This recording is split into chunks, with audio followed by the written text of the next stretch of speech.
Dans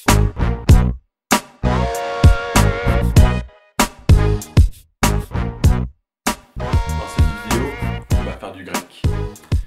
C'est quoi le mot qui est utilisé dans le Nouveau Testament pour parler de prêcher? Et en regardant qu'est-ce que ça veut dire, qu'est-ce qu'on peut en retirer comme application pour nous aujourd'hui? En fait, le mot qu'on retrouve dans le Nouveau Testament pour le verbe prêcher, c'est le verbe kérusso. C'est un mot qui veut dire proclamer, déclarer. Et c'est un terme qui était utilisé pour parler de simplement venir et annoncer quelque chose. Et ce que ça me dit, c'est qu'en fait, la vraie prédication, au fond, la prédication telle que le voit la Bible, c'est annoncer et proclamer le message qui vient de Dieu. Et dans le Nouveau Testament, quel est le message qui vient de la part de Dieu? Ce message, c'est l'Évangile. Et les deux mots vont ensemble. On proclame l'Évangile.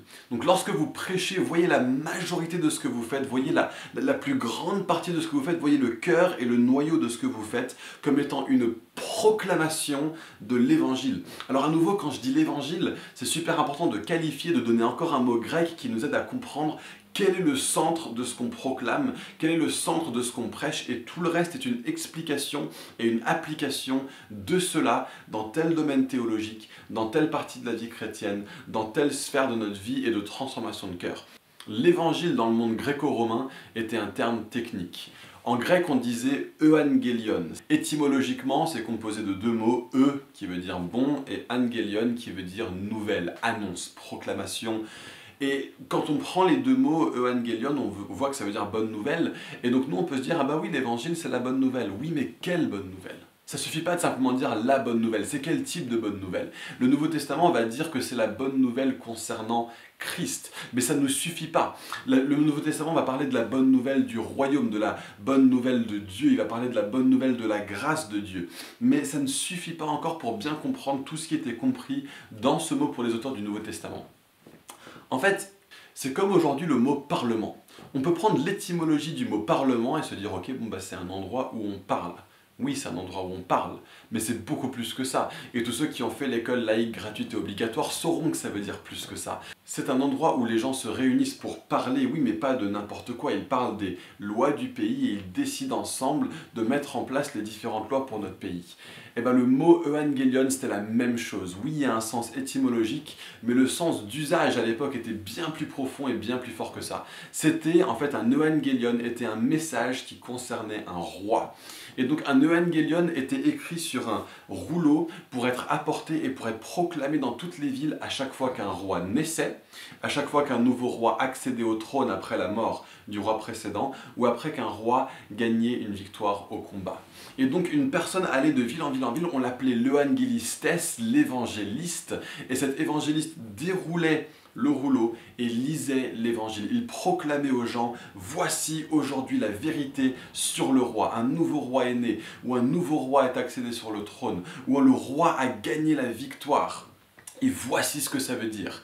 Et donc il venait et il proclamait l'évangile. Et voilà ce que nous sommes appelés à faire. Le centre de tout ce que vous faites quand vous prêchez dans l'église, c'est que vous prenez le message de l'évangile. Vous prenez le message de la bonne nouvelle concernant le fait que Dieu est redevenu roi à travers Jésus par sa mort sur la croix, par sa résurrection, qu'il est maintenant monté aux cieux, qu'il règne et qu'il revient.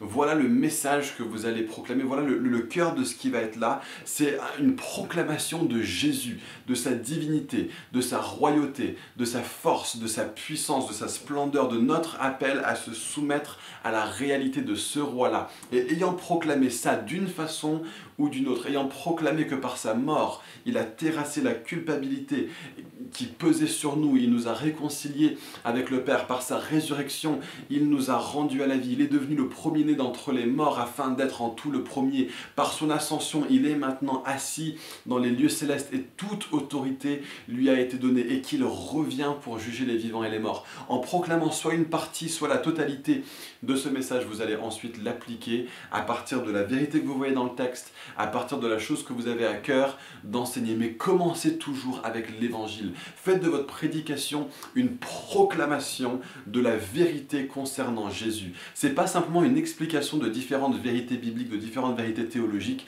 On vient pas pour faire une prédication, admettons, sur les anges, ou une prédication, par exemple, sur la sexualité. Si on fait une prédication pour qu'elle soit digne de ce nom, on commence en proclamant Kyrios, le Evangelion concernant Christ, concernant Jésus. On déclare voici ce que Dieu a fait, voici qui Dieu est, voici ce qui est absolument vrai, absolument acté aujourd'hui par sa mort, sa résurrection, son ascension, son règne.